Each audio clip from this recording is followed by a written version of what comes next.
जीत ले हम सारी दुनिया। बीच हमें आज बोने दो, रोज उसे थोड़ा बढ़ने दो। छू लेंगे आकाश हम, मन के विचार हकीकत बने। सिद्धि फल से आनंद देंगे, कोशिश कर बढ़े, सोच बुलंद करे।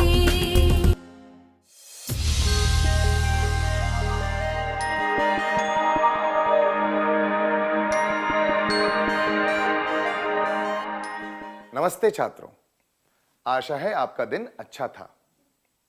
आज के सत्र की शुरुआत करने के लिए मैं आपको कुछ चित्र दिखाऊंगा। आपको इन्हें ध्यान से देखना है। मुझे यकीन है कि आप पहचान गए होंगे कि ये किस चीज के बारे में है। क्या आप में से कोई खड़े होकर बता सकता है कि इन सब चित्रों में क्या समानता है?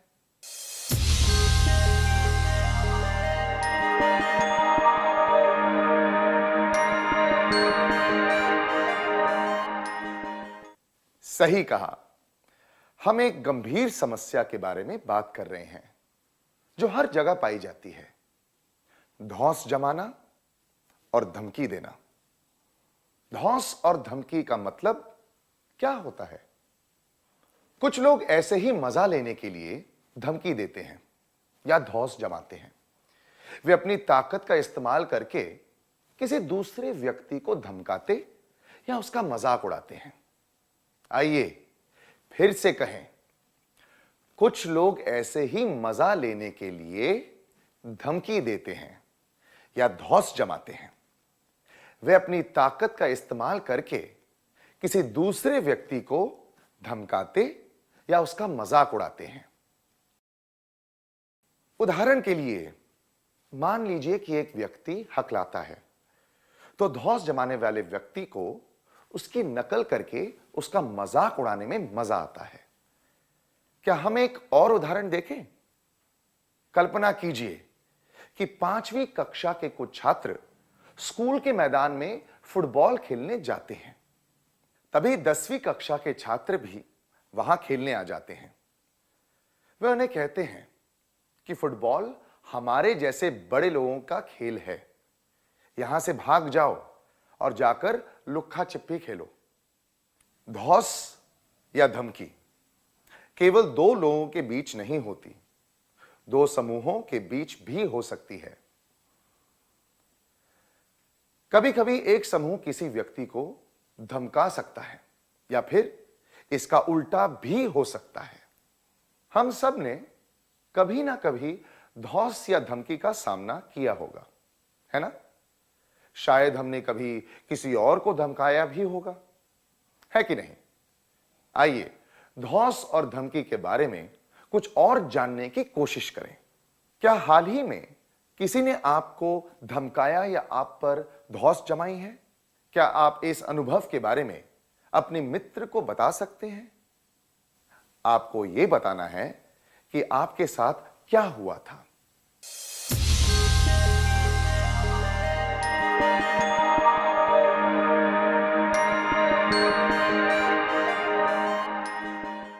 धन्यवाद।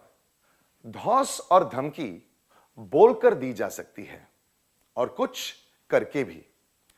अगर केवल बोलकर धौंस जमाई जाए या धमकी दी जाए तो वह शाब्दिक होती है, पर जब कुछ करके धमकी दी जाए तो वह शारीरिक धमकी कहलाती है।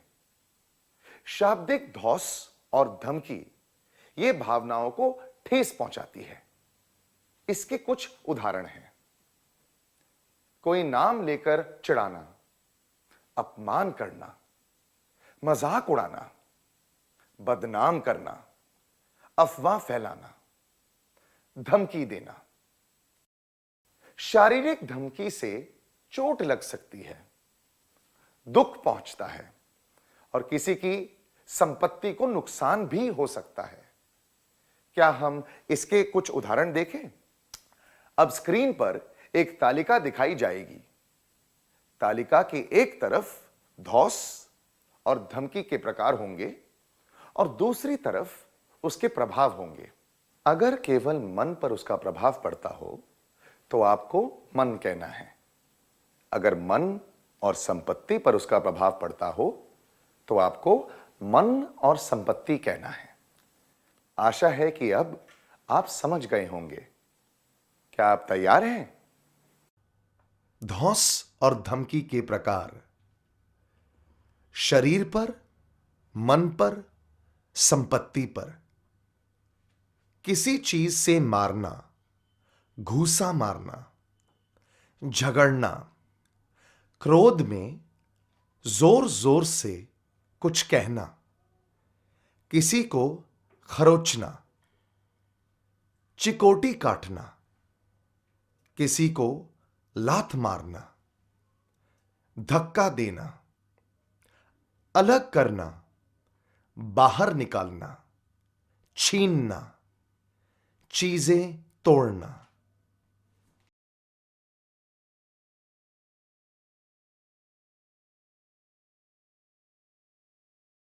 बहुत बढ़िया छात्रों।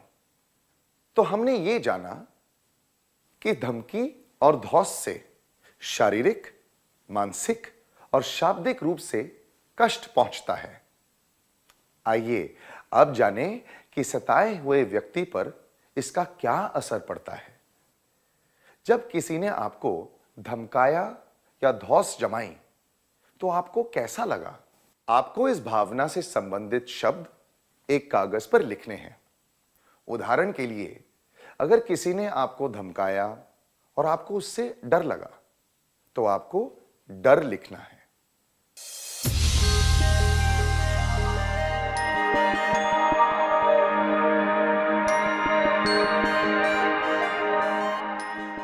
अपनी भावनाएं खुलकर बताने के लिए धन्यवाद। आपको बहुत दुख पहुंचा होगा। हमने अपने जीवन में धौंस और धमकी से जुड़ी कई घटनाओं के बारे में सुना और पढ़ा है। धौंस और धमकी से सताए हुए व्यक्ति पर बहुत असर पड़ता है। आइए इसके बारे में और जानें। सताए हुए व्यक्ति पर किस तरह का असर पड़ता है? गहरी उदासी, डर, अकेलापन, चिंता, आत्मसम्मान की कमी, शारीरिक बीमारियां, आत्महत्या करने के विचार। आमतौर पर हम धौंस और धमकी पर ज्यादा ध्यान नहीं देते, पर कभी-कभी इसका असर हमेशा के लिए रह जाता है। कभी-कभी कुछ बच्चे स्कूल जाने से डरते हैं या किसी से बात नहीं करना चाहते। कुछ बच्चों को लगता है कि कोई उन्हें अपने साथ नहीं रखना चाहता। इस वजह से वे चिंतित और परेशान रह सकते हैं। इससे उनका आत्मविश्वास कम हो सकता है। इससे उनकी सेहत पर भी असर पड़ सकता है, जैसे कि बार-बार सिर दर्द होना या फिर कोई और तकलीफ। संवेदनशील व्यक्ति गहरी उदासी का शिकार बन सकते हैं। कुछ लोगों के मन में आत्महत्या करने के विचार भी आ सकते हैं। तो हमने जाना कि सताए हुए व्यक्ति पर किस तरह के प्रभाव पड़ सकते हैं। लोग दूसरों को धौंस या धमकी क्यों देते हैं? इसके कई कारण हैं। आइए यह जानने के लिए हम एक परिस्थिति पर ध्यान दें। निशा और मान्या अच्छे दोस्त हैं। वे दोनों बहुत अच्छा भाषण देते हैं। उन्होंने स्कूल में और स्कूल के बाहर बहुत प्रतियोगिताएं जीती हैं। अनीता में ये कौशल नहीं है, इसलिए वह दोनों को बातूनी कहकर चिढ़ाती हैं। कुछ लोगों को यह सुनकर मजा आता है, इसलिए वे अनीता को उकसाते हैं ताकि वह निशा और मान्या को चिढ़ाए। अनीता निशा और मान्या को धमकाती है कि अगर उन्होंने चिढ़ाने वाली बात शिक्षिका को कही तो वह उन्हें पीटेगी। एक दिन एक प्रतियोगिता में मान्या निशा से हार जाती है। फिर मान्या भी अनीता के साथ निशा का मजाक उड़ाने लगती है, पर निशा उनकी बात पर ध्यान नहीं देती। इस उदाहरण से क्या आप समझ पाएं कि धमकी और धौंस की शुरुआत कैसे होती है? क्या हम उन कारणों की सूची बनाएं जिनकी वजह से धमकी और धौंस की शुरुआत होती है? खुद को दूसरों से कम समझना, लोगों के बीच में जो अंतर या भेदभाव होते हैं उन्हें स्वीकार न कर पाना, ऐसा मानना कि धौंस और धमकी देने में मजा आता है, दूसरों का ध्यान खींचना, जो लोग धौंस और धमकी देते हैं उनकी नकल उतारने की चाह, अपनी ताकत दिखाने की इच्छा रखना, ईर्ष्या, धौंस और धमकी देने में दूसरों का साथ देना, किसी की धमकी या धौंस का शिकार होना। कुछ लोगों को दूसरों का ध्यान खींचना अच्छा लगता है, कुछ लोगों को यह लगता है कि धौंस और धमकी देने से वे ताकतवर दिखेंगे। कुछ लोग सोचते हैं कि इससे वे लोगों के बीच मशहूर हो जाएंगे। कभी-कभी ईर्ष्या की वजह से भी लोग ऐसा करते हैं। जब वे किसी के पास कोई अच्छी चीज देखते हैं, जैसे कि पेन या पेंसिल, तो वो जबरदस्ती उसे पाना चाहते हैं। कभी कोई कमजोर व्यक्ति मिल जाए तो अपनी ताकत दिखाने के लिए लोग उसे दूसरों से अलग करने की कोशिश करते हैं। किसी व्यक्ति के तौर तरीके औरों से अलग हों तो कुछ लोगों को उसे चिढ़ाने में मजा आता है। कुछ लोग बदला लेने के लिए दूसरों को बदनाम करते हैं और उनके बारे में सीधी बातें कहते हैं। कुछ लोगों के परिवार में कोई हिंसा हुई हो या उनका बचपन दुखी रहा हो तो उस वजह से भी लोग ऐसा करते हैं। कुछ लोग ऐसे भी होते हैं जिन्हें ऐसा करने में आनंद आता है, पर ज्यादातर लोग ऐसे ही मजा लेने के लिए धौंस और धमकी के काम करते हैं। वे ये नहीं जानते कि ऐसे किसी पर हमेशा ये बुरा असर होता है। आइए अब हम धौंस के प्रभाव को समझने के लिए एक कार्यकलाप करें। मन में उन घटनाओं के बारे में सोचिए जब आपने किसी को धमकी या धौंस से परेशान किया था। क्या आप इसके बारे में अपने दोस्तों को बता सकते हैं? जो लोग ये बात दूसरों को नहीं बताना चाहते, वे कुछ मिनटों के लिए इसके बारे में मन में सोच सकते हैं।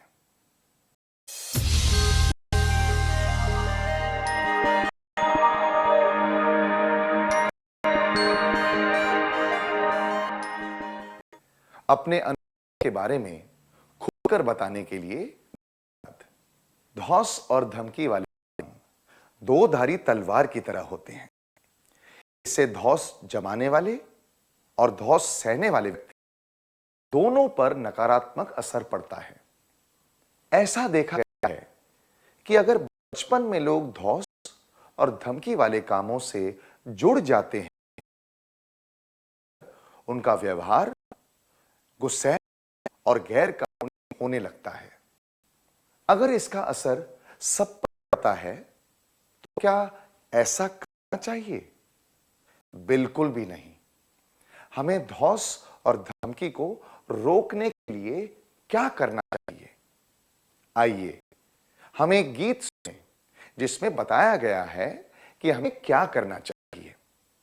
कृपया खड़े हो जाइए।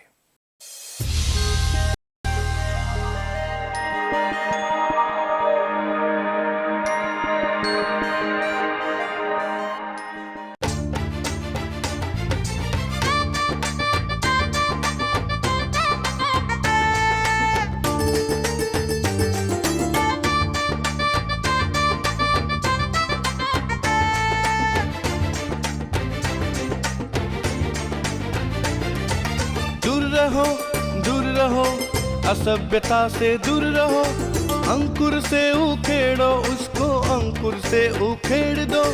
दूर रहो असभ्यता से दूर रहो।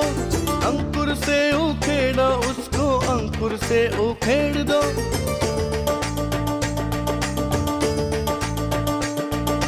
शब्द और कार्य से दूसरों की भावना को ठेस न पहुंचा के असभ्यता से दूर रहो। शब्द और कार्य से दूसरों की भावना को ठेस न पहुंचा के असभ्यता से दूर रहो। दूर रहो असभ्यता से दूर रहो। अंकुर से उखेड़ो उसको, अंकुर से उखेड़ दो। दूर रहो असभ्यता से दूर रहो। अंकुर से उखेड़ो उसको, अंकुर से उखेड़ दो।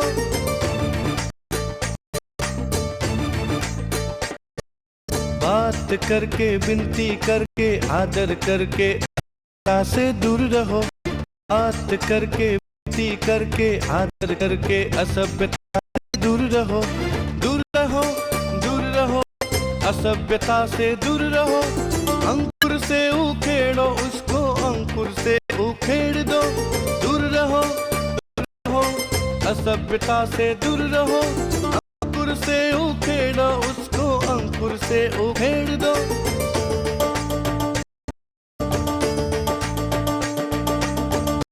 बन के ध्यान लगा के परिणाम सोचकर असभ्यता से दूर रहो। विनम्र बन के ध्यान लगा के परिणाम सोचकर असभ्यता से दूर रहो। दूर रहो असभ्यता से दूर रहो। अंकुर से उखेड़ो उसको, अंकुर से उखेड़ दो। दूर रहो असभ्यता से दूर रहो।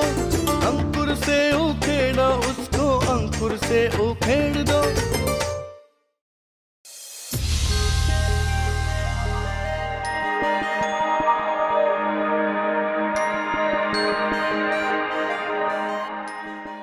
धन्यवाद। इस गीत से हमें क्या संदेश मिलता है, आइए जानें।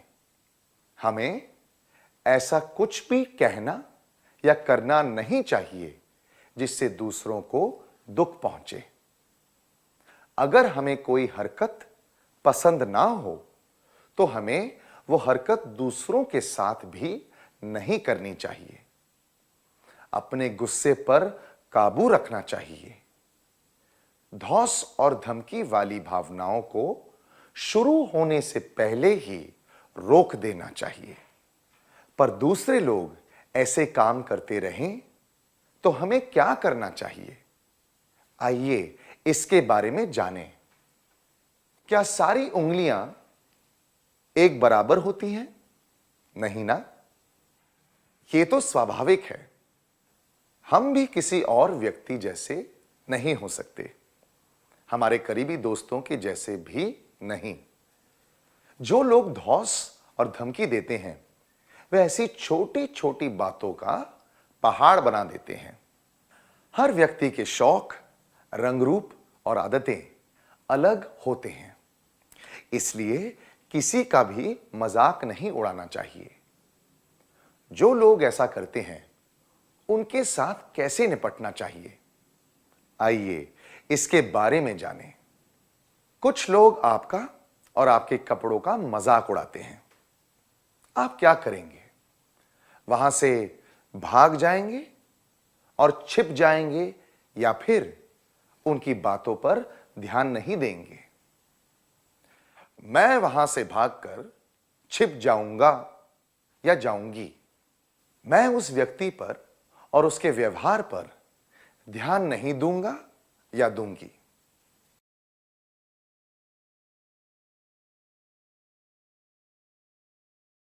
धौंस और धमकी से निपटना मुश्किल होता है, पर आपको यह याद रखना है कि परेशानी का कारण आप नहीं हैं, धौंस जमाने वाला व्यक्ति है।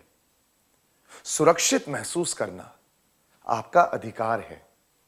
ज्यादातर घटनाओं में धौंस जमाने वाले व्यक्ति पर ध्यान न देना ठीक रहता है।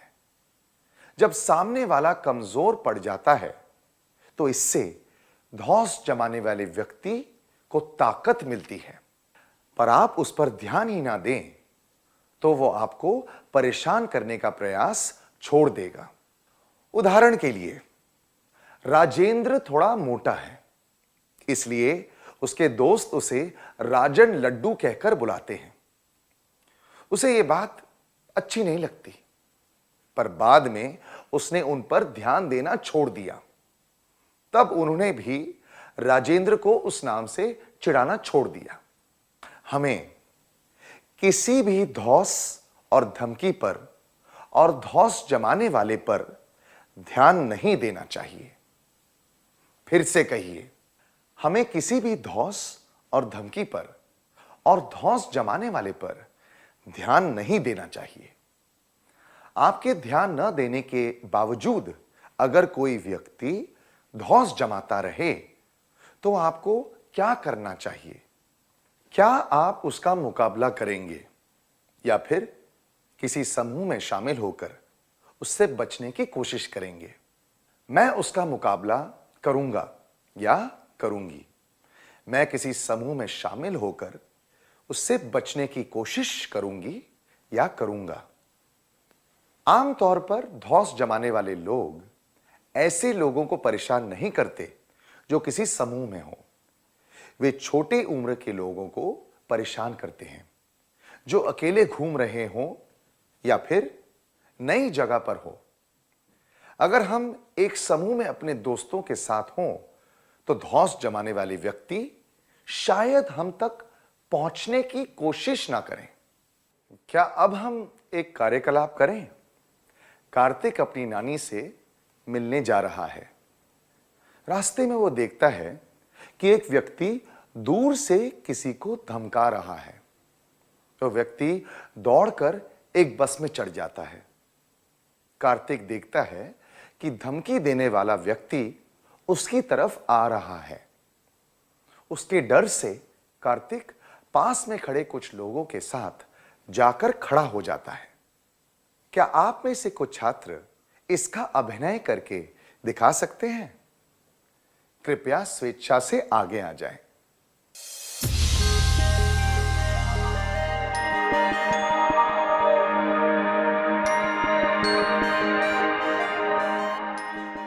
बहुत बढ़िया किया, धन्यवाद। ध्यान न देने के बावजूद अगर कोई आपको परेशान करना चाहे तो वहां से बच के निकल जाना चाहिए। धौंस और धमकी देने वाले से बचने के लिए उस पर और उसकी धमकियों पर ध्यान न देते हुए वहां से चले जाना चाहिए। फिर से कहिए, धौंस और धमकी देने वाले से बचने के लिए उस पर और उसकी धमकियों पर ध्यान न देते हुए वहां से चले जाना चाहिए। आपकी क्लास का एक छात्र आपको चिढ़ाता रहता है। आप उस पर ध्यान नहीं देते, पर वो फिर भी ऐसा करता है। आप क्या करेंगे? क्या आप उसे पीटेंगे या फिर दृढ़ता से उसे कहेंगे कि वह ऐसा ना करे? मैं उसे पीटूंगा या पीटूंगी। मैं दृढ़ता से उसे कहूंगा या कहूंगी कि वह ऐसा ना करे।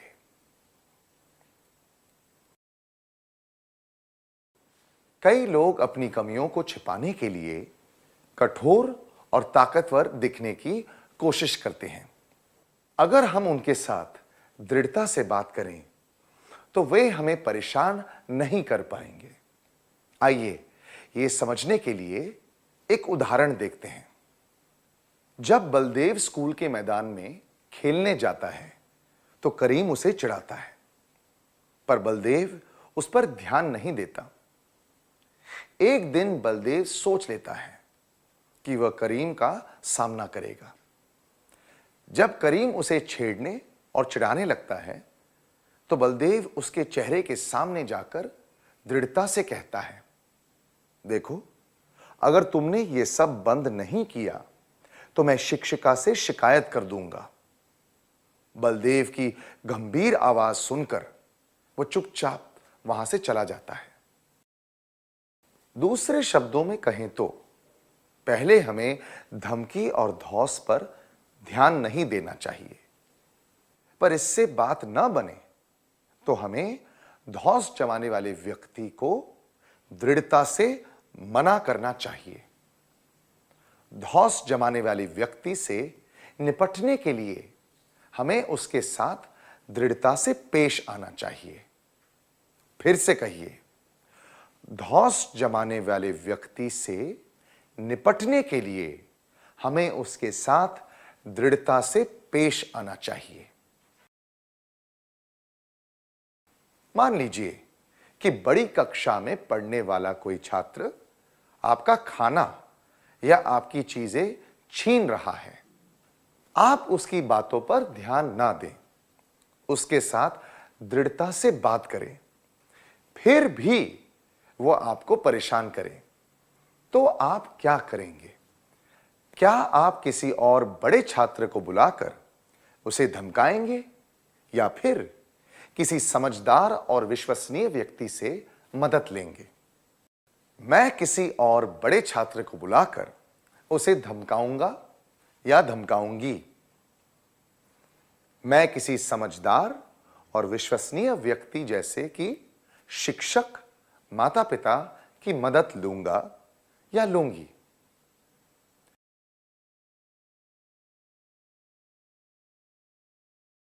जब सारे तरीके अपनाने के बाद भी कोई आप पर धौंस जमाए तो बड़ों की मदद लेना ठीक रहता है।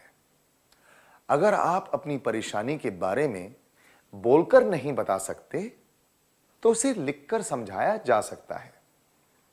अगर आपको लगे कि बात बहुत गंभीर है तो आप पुलिस की मदद भी ले सकते हैं। किसी और छात्र को बुलाकर दूसरों को धमकाना उचित नहीं होगा। ऐसा करने से जरूरी नहीं है कि दूसरा व्यक्ति आपको परेशान करना बंद कर दे। धमकी और धौंस से निपटने के लिए किसी और को धमकी देना उचित नहीं होगा। इससे समस्या और बढ़ सकती है। इसलिए बड़ों की मदद लेना ही सबसे अच्छा होता है। धौंस जमाने वाले व्यक्ति से निपटने के लिए हमें बड़ों की मदद लेनी चाहिए जिन पर हमें विश्वास हो। आइए फिर से कहें, धौंस जमाने वाले व्यक्ति से निपटने के लिए हमें बड़ों की मदद लेनी चाहिए जिन पर हमें विश्वास हो। तो अब आप समझ गए होंगे कि किसी व्यक्ति या समूह द्वारा दी गई धमकी और धौंस से कैसे निपटना चाहिए। क्या आप में से कोई छात्र धौंस से निपटने के तरीकों को एक बार दोहराएगा?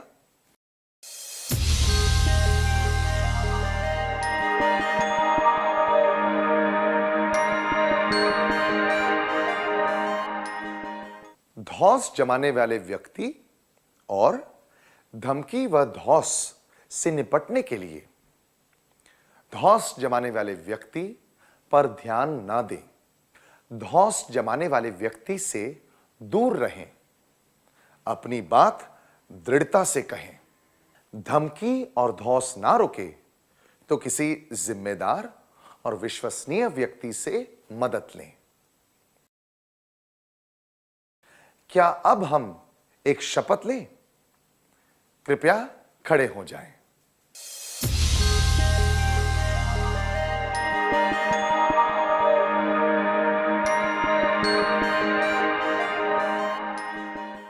कृपया खड़े हो जाएं। सीधे खड़े हो जाओ। सामने देखिए। अपना सीधा हाथ छाती पर रखिए। अब मैं शपथ पढ़ूंगा या पढ़ूंगी। कृपया तेज और स्पष्ट आवाज में मेरे बाद दोहराइए। आप तैयार हैं? सभी छात्र मेरे मित्र हैं। सुरक्षित महसूस करना सबका अधिकार है। इसलिए हम कभी भी किसी को नहीं धमकाएंगे, ना ही किसी पर धौंस जमाएंगे। अगर कोई हमें धमकाए या हम किसी और को धमकी या धौंस का शिकार बनते देखें तो हम दृढ़ता से उसे रोकेंगे। अगर इससे परेशानी दूर ना हो तो हम किसी विश्वसनीय व्यक्ति की मदद लेंगे।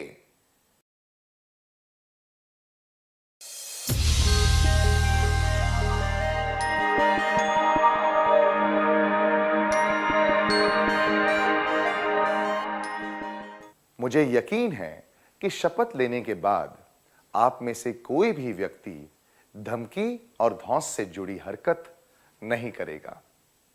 क्या हम आज के सत्र का सार संक्षेप कर लें?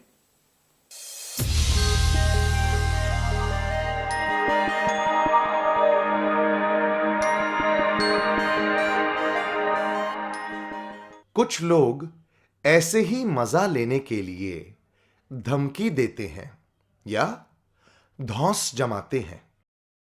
वे अपनी ताकत का इस्तेमाल करके किसी दूसरे व्यक्ति को धमकाते या उसका मजाक उड़ाते हैं। धमकी और धौंस शाब्दिक या शारीरिक हो सकते हैं। इनसे शरीर, मन और संपत्ति को हानि पहुंचती है। धौंस जमाने वाले व्यक्ति लोगों का ध्यान खींचना चाहते हैं। कुछ लोग अपनी कमियों को छिपाने के लिए आक्रामक व्यवहार करते हैं। धौंस और धमकी वाले काम दो धारी तलवार की तरह होते हैं। इसमें धौंस जमाने वाले और धौंस सहने वाले दोनों व्यक्तियों पर नकारात्मक असर पड़ता है। समानुभूति और मैत्रीपूर्ण वार्तालाप द्वारा धमकी और धौंस को दूर रखा जा सकता है। धमकी और धौंस से निपटने के कुछ आसान तरीके हैं। ध्यान न देना, दूर रहना, दृढ़ता से बात करना और विश्वसनीय लोगों की मदद लेना। बहुत अच्छी तरह सार संक्षेप किया। क्या अब हम कुछ गृह कार्य लिख लें ताकि हमें ये बातें अच्छी तरह याद रहें?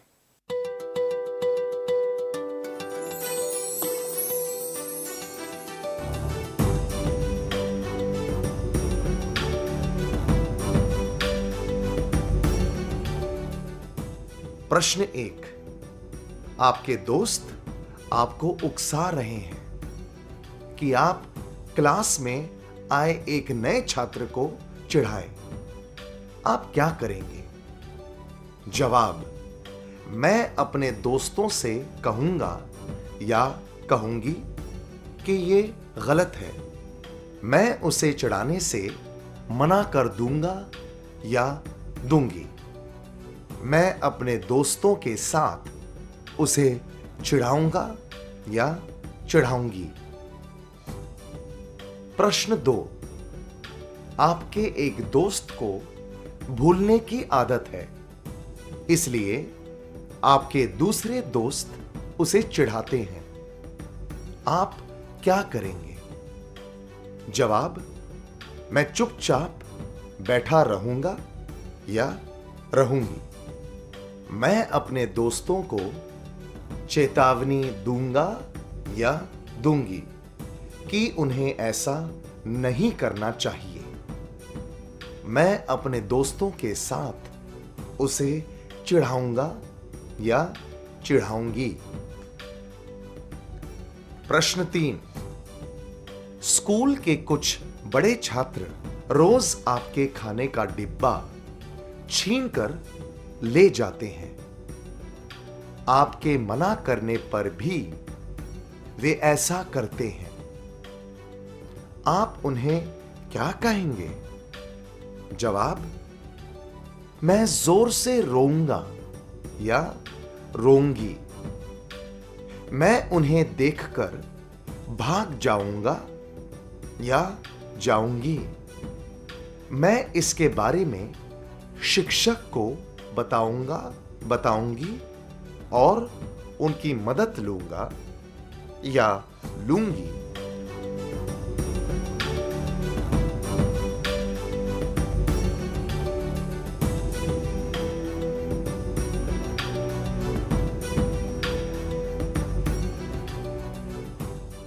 आपको इन सब प्रश्नों के उचित उत्तर चुनकर लाने हैं।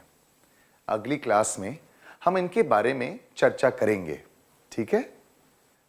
क्या हम सत्र समाप्त करने से पहले आज का गीत फिर से गाएं? कृपया खड़े हो जाइए।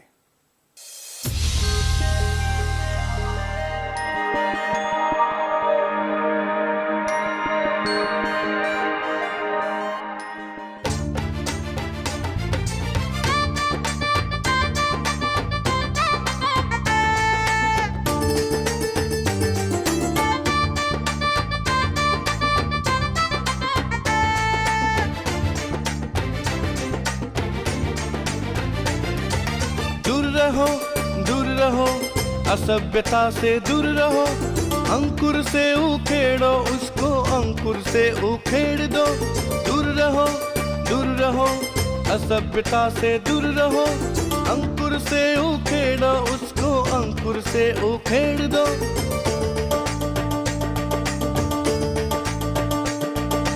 शब्द और कार्य से दूसरों की भावना को ठेस न पहुंचा के असभ्यता से दूर रहो। शब्द और कार्य से दूसरों की भावना को ठेस न पहुंचा के असभ्यता से दूर रहो। दूर रहो, असभ्यता से दूर रहो, अंकुर से उखेड़ो उसको, अंकुर से उखेड़ दो। दूर रहो, असभ्यता से दूर रहो, अंकुर से उखेड़ो उसको, अंकुर से उखेड़ दो।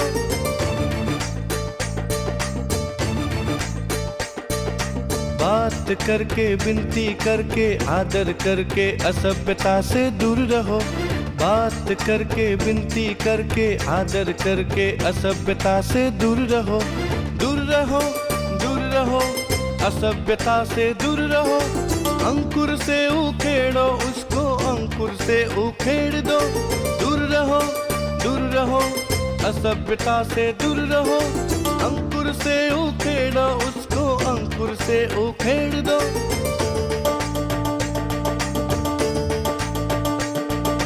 विनम्र बन के ध्यान लगा के परिणाम सोचकर असभ्यता से दूर रहो। विनम्र बन के ध्यान लगा के परिणाम सोचकर असभ्यता से दूर रहो। दूर रहो, असभ्यता से दूर रहो, अंकुर से उखेड़ो उसको, अंकुर से उखेड़ दो। दूर रहो, असभ्यता से दूर रहो, अंकुर से उखेड़ो उसको, अंकुर से उखेड़ दो।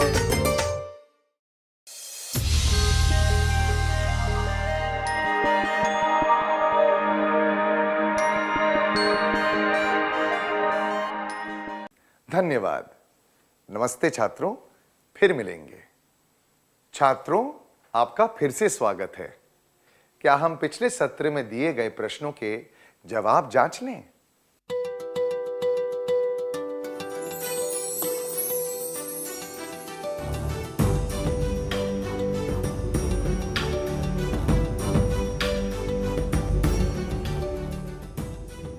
प्रश्न 1। आपके दोस्त आपको उकसा रहे हैं कि आप क्लास में आए एक नए छात्र को चिढ़ाएं। आप क्या करेंगे? ये जवाब में अपने दोस्तों के साथ उसे चिढ़ाऊंगा या चिढ़ाऊंगी उचित नहीं है, क्योंकि इससे धौंस जमाने वालों को बढ़ावा मिलेगा। ये जवाब मैं उससे चिढ़ाने से मना कर दूंगा या दूंगी सही नजरिया दर्शाता है, पर इसमें धौंस को रोकने का कोई प्रयास नहीं है, इसलिए यह अनुचित है। यह जवाब मैं अपने दोस्तों से कहूंगा या कहूंगी कि यह गलत है, उचित है, क्योंकि इसे पता चलता है कि आप धमकी और धौंस वाले काम नहीं करते और दूसरों को भी समझाते हैं कि यह गलत है। इससे पता चलता है कि आपका नजरिया और प्रयास सही है। तो आपका जवाब क्या है? प्रश्न 2, आपके एक दोस्त को भूलने की आदत है, इसलिए आपके दूसरे दोस्त उसे चिढ़ाते हैं। आप क्या करेंगे? यह जवाब मैं चुपचाप बैठा रहूंगा या रहूंगी उचित नहीं है, क्योंकि आप धौंस को रोकने का कोई प्रयास नहीं कर रहे। यह जवाब मैं अपने दोस्तों के साथ उसे चिढ़ाऊंगा या चिढ़ाऊंगी भी अनुचित है, क्योंकि धमकी और धौंस वाले काम नहीं करने चाहिए और दूसरों को भी ऐसा करने से रोकना चाहिए। यह जवाब मैं अपने दोस्तों को चेतावनी दूंगा या दूंगी कि उन्हें ऐसा नहीं करना चाहिए, उचित है, क्योंकि आप किसी पर धौंस नहीं जमा रहे और दूसरों को भी ऐसा करने से रोक रहे हैं। तो आपका जवाब क्या है? प्रश्न 3, स्कूल के कुछ बड़े छात्र रोज आपके खाने का डिब्बा छीन कर ले जाते हैं। आपके मना करने पर भी वे ऐसा करते हैं। आप उन्हें क्या कहेंगे? ये दोनों जवाब मैं जोर से रोऊंगा या रोऊंगी और मैं उन्हें देखकर भाग जाऊंगा या जाऊंगी अनुचित है, क्योंकि इससे पता चलता है कि आप धौंस से निपटने का साहस नहीं रखते और किसी से मदद भी नहीं लेना चाहते। यह जवाब मैं इसके बारे में शिक्षक को बताऊंगा या बताऊंगी और उनकी मदद लूंगा या लूंगी दर्शाता है कि उम्र में अपने से बड़े और ताकतवर व्यक्ति का सामना करने के लिए आपको किसी विश्वसनीय व्यक्ति की मदद लेनी चाहिए। तो आपका जवाब क्या है?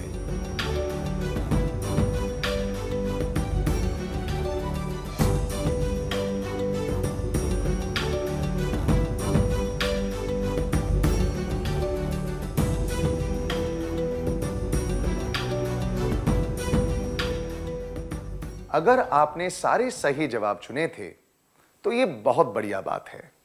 अगर नहीं तो अगली बार के लिए शुभकामनाएं। क्या हम अगले सत्र की ओर बढ़ें?